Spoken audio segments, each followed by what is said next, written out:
He wants reciprocity when it comes to the Second Amendment. If you don't know what that means, we're going to break it down with Representative Ben Cline. Also, it just happened in his state. You got a really bad guy, allegedly the leader of MS-13 on the East Coast, that was caught in Virginia. Let's talk to U.S. Representative, District 6 Republican, great state of Virginia, Ben Cline. Ben, how are you? Good to see you.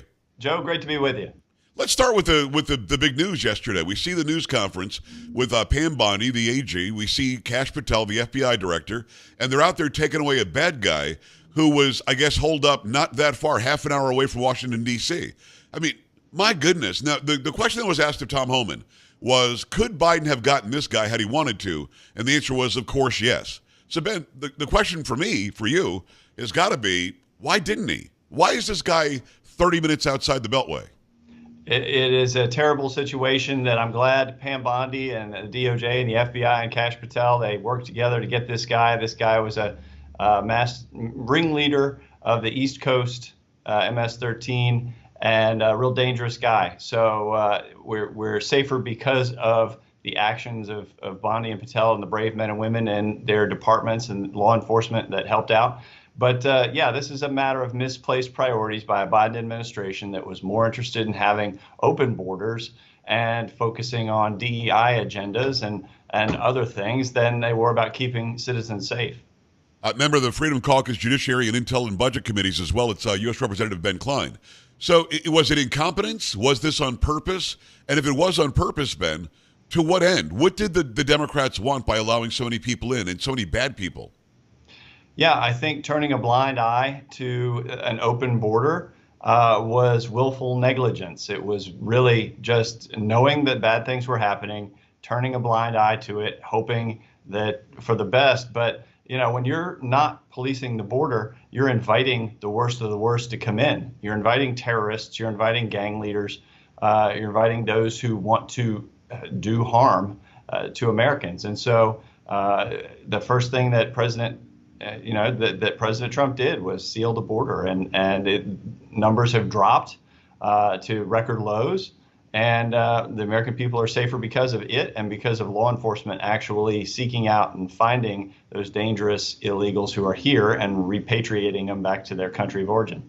It is Representative Ben Cline. You know, it's almost like a Saturday Night Live skit every time Mayorkas was in front of you guys, because he would say the border is secure. He would say they're not flowing in. He would say that's not true.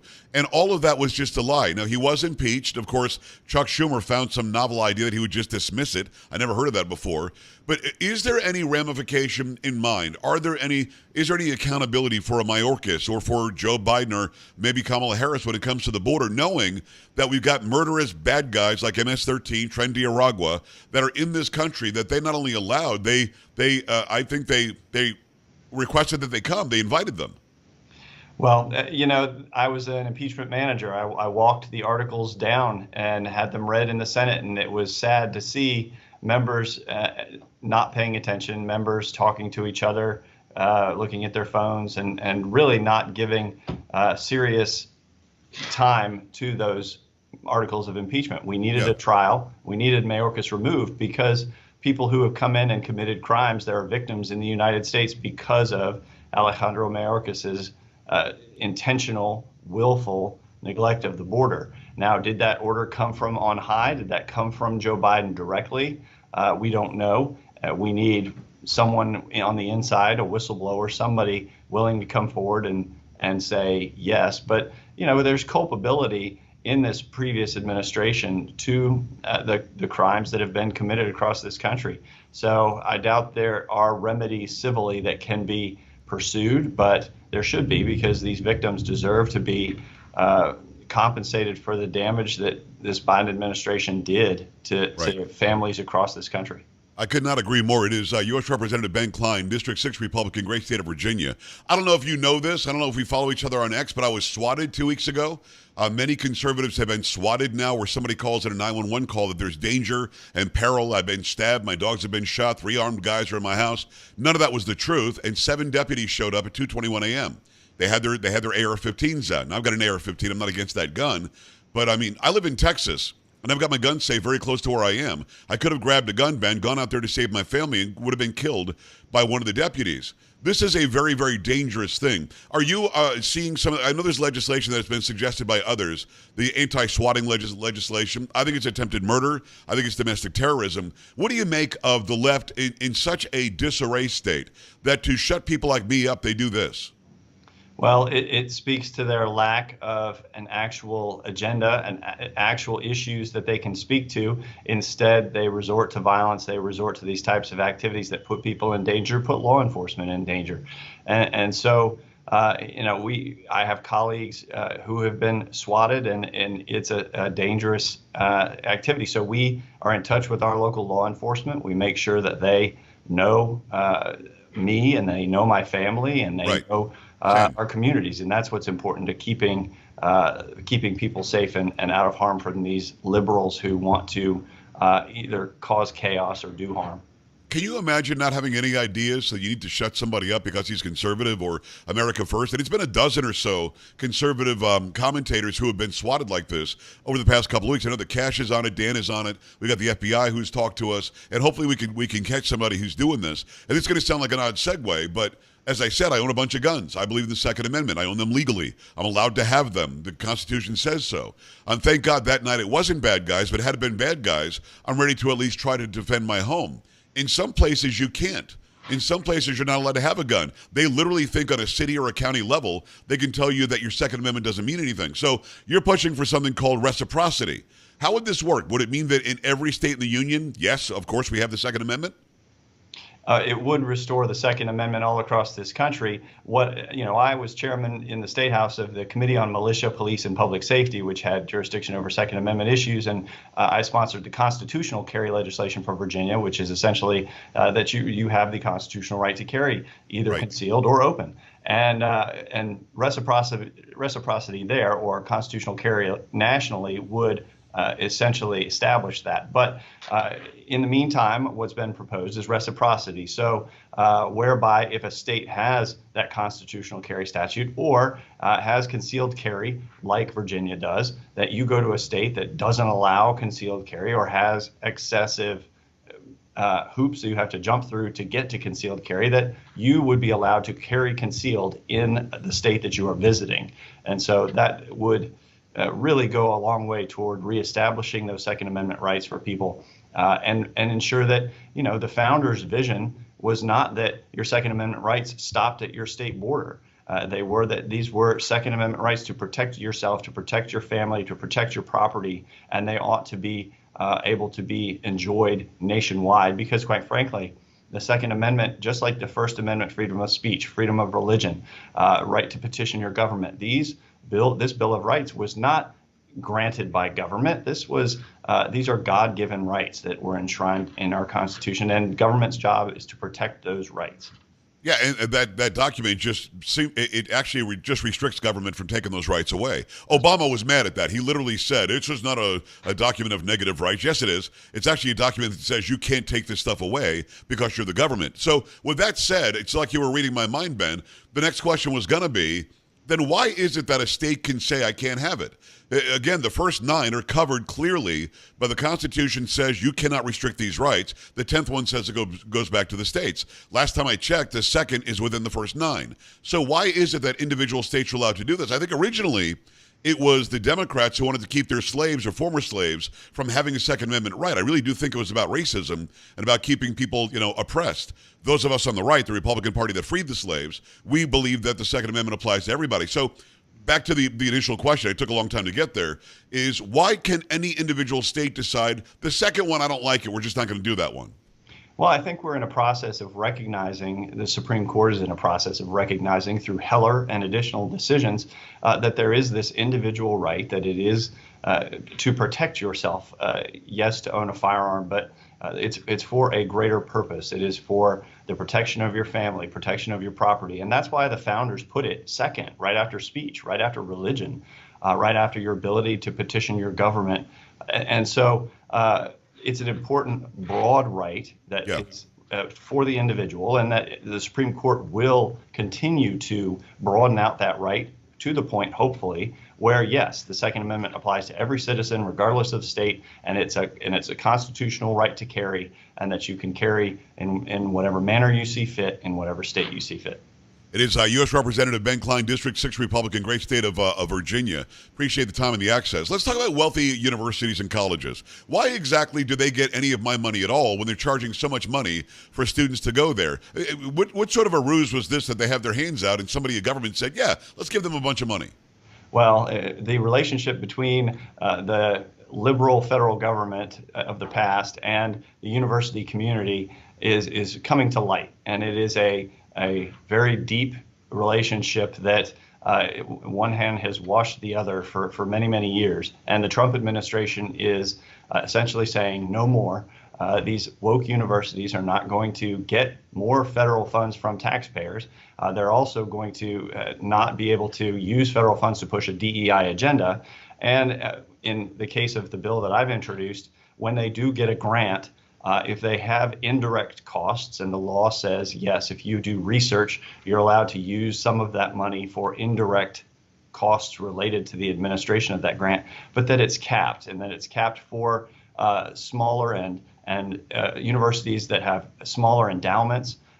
You look at Harvard's endowment, it's larger than most of the nation's first world countries' GDP. So it goes back to these institutions can pay for their own research, can pay for their own, if they want to have a woke agenda, then they can do away with grants from the federal government and go off on their own and use their hundreds of billions of dollars of endowment to fund their DEI work. But they can't do it on the taxpayer's dime.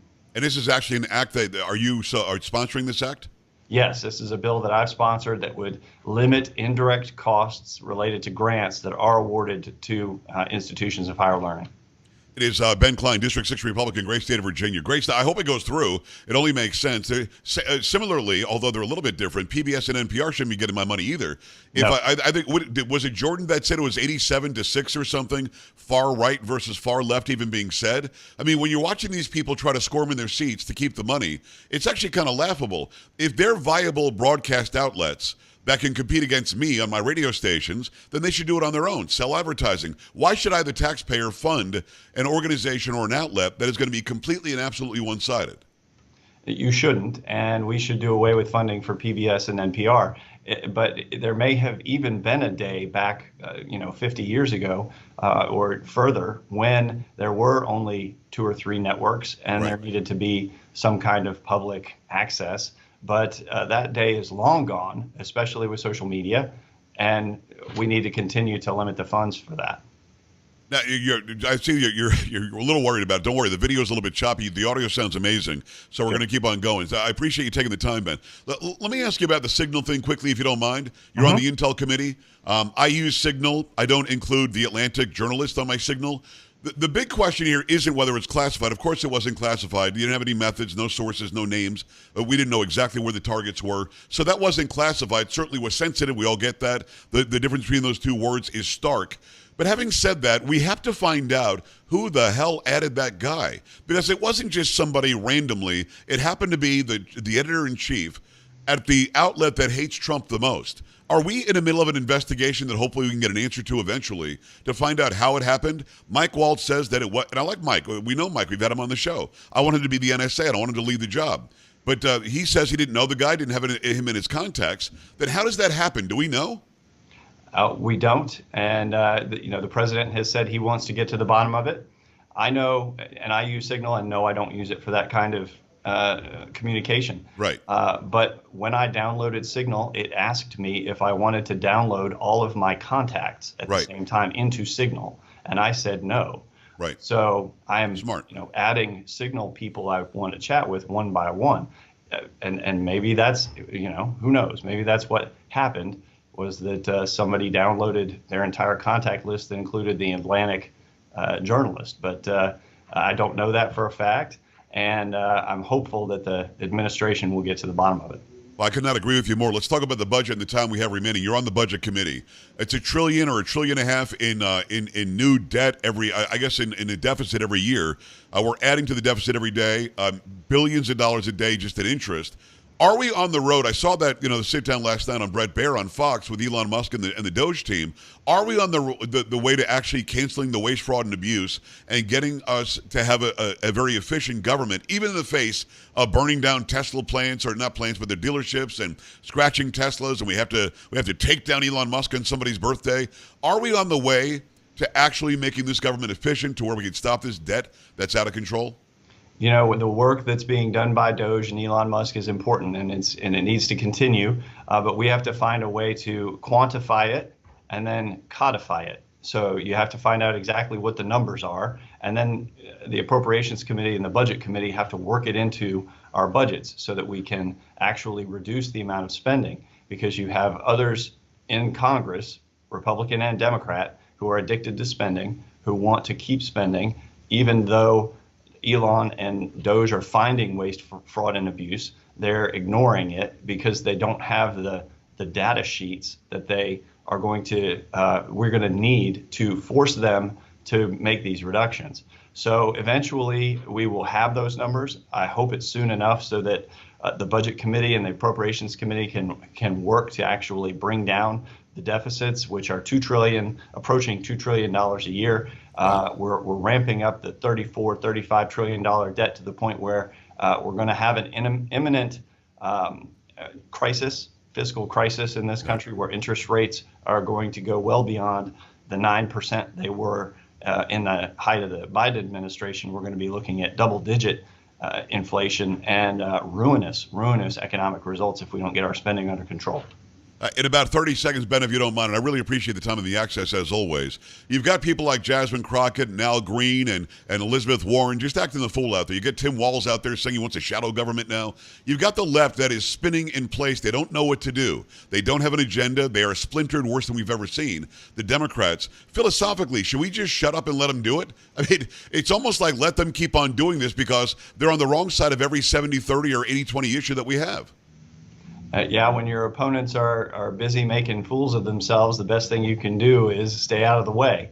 But we can't let them near the ability to influence the actual legislation that we're producing. Right. They can shout into the microphones and all they want.